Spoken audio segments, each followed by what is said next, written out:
दोस्तों नमस्कार, मेरा नाम रविकांत भारती। आप सभी को बता दें कि असम का एक मदरसा वो जो है 400 से ऊपर हिंदुओं को शरण दिया है।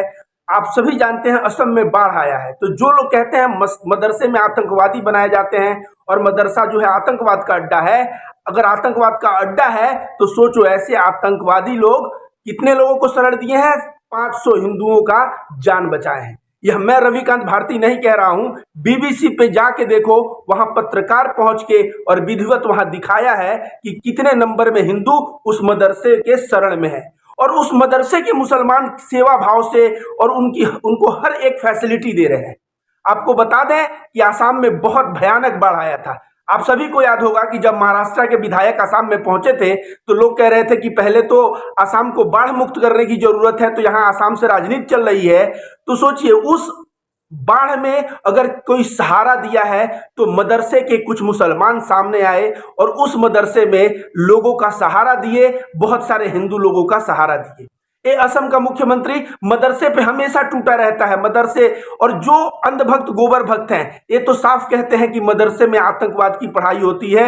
अगर मदरसा बंद हो जाए तो आतंकवाद बंद हो जाएगा। आपने देखा कानपुर में किस तरह से मदरसे के ऊपर चल गया था बुलडोजर, और किस तरह से जगह जगह मदरसों को टारगेट किया जा रहा है। ये आए दिन आप टीवी न्यूज और इन सारे जगहों पे देख सकते हैं, सोशल मीडिया के थ्रू देख सकते हैं। लेकिन आज वही मदरसा एक शरणगाह बना है 500 लगभग हिंदुओं का, जिसमें महिला बच्चे बूढ़े सब हैं और उनको शरण दिया है।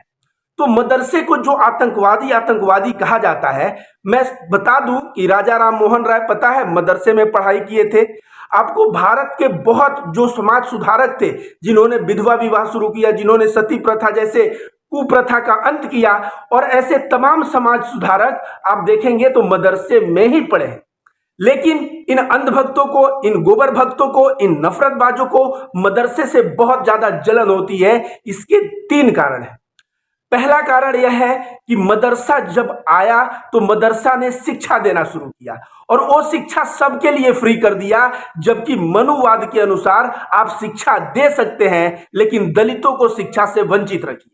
लेकिन जब मुसलमान भारत आए तो उन्होंने शिक्षा सबके लिए ओपन कर दिया।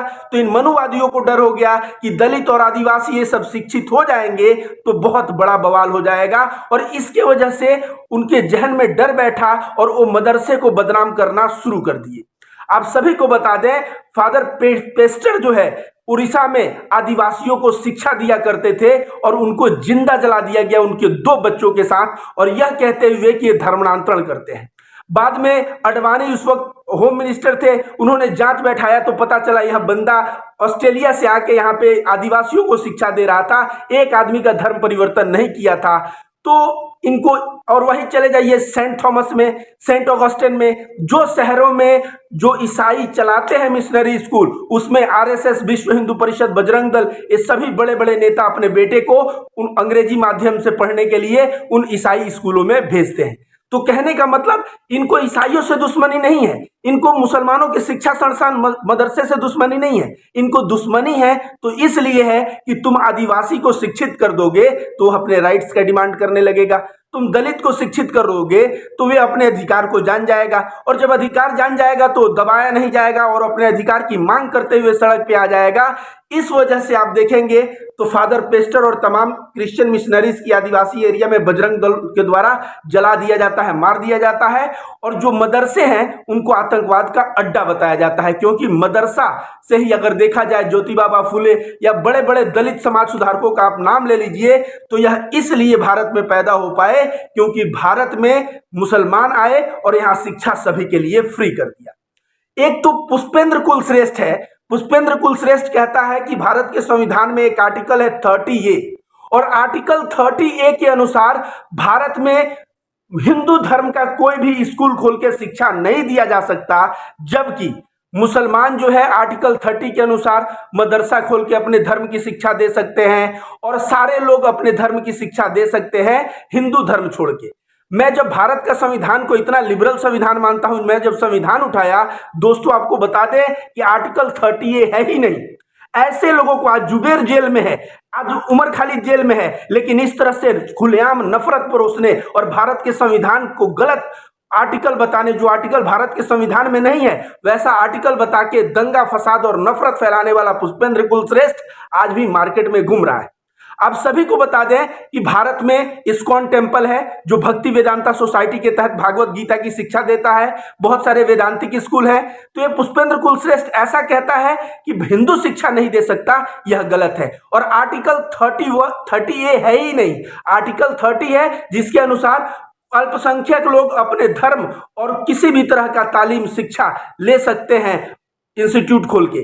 जैसे अगर अब बंगाल में आइए, मरवाड़ी लोग अपना मैनेजमेंट कॉलेज, इंजीनियरिंग कॉलेज सब खोले हैं। क्यों पता है? क्योंकि यहाँ भाषा के आधार पे वे माइनॉरिटी हो जाते हैं, तो उनको यहाँ पे लाइसेंस मिल गया है, खोल लिए हैं। तो इसमें मुसलमान नहीं, आप देखेंगे कहा गया है भाषा के आधार पे जो माइनॉरिटी हो, धर्म के आधार पे जो माइनॉरिटी हो, वे सभी लोग पढ़ सकते हैं और कहीं भी हिंदू धर्म के किताबों को पढ़ने पे रोक नहीं लगा है। लेकिन मदरसे से तो इनको जलन है। आज भी संघी राजा राम मोहन राय से जलते हैं क्योंकि उन्होंने सती प्रथा का अंत कर दिया था। तो हिंदू धर्म के जब जो कुरीति थी उस पर चोट मारे संघियों के माथे पे ना, वैसे ही हो गया जैसे सांप के मुंह को कुचला जाए।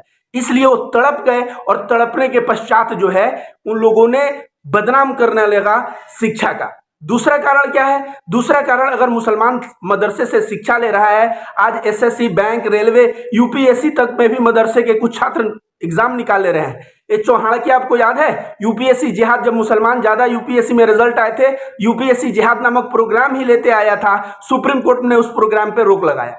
तो आपको बता दें कि इस देश में क्या चल रहा है। मदरसे को झूठ का बदनाम करो, इसलिए क्योंकि मदरसा अगर रहेगा तो मुसलमान शिक्षित हो जाएगा, मदरसा अगर रहेगा तो दलित शिक्षित हो जाएगा। इस तरह से मदरसे के ऊपर जो है बैन लगाने का प्रयास किया जा रहा है, जबकि मुसलमान समुदाय क्या कर रहा है? मदरसे में शरण दे रहा है हिंदुओं की। और जो आसाम में बाढ़ आई जिसमें लोग अपना घर द्वार सब लोगों के ये हो गए हैं, वहां पे वो शरणगाह का कार्य कर रहे हैं और मुसलमान समुदाय सभी लोग मदद करने में लगे हैं। हाल ही में कुछ दिन पहले आपको याद होगा पटना का एक व्यक्ति जो है रामदेव मारा गया और वहां पे कंधा देते हुए जय श्री राम का नारा लगाते हुए मुसलमान जो है आगे बढ़ गए।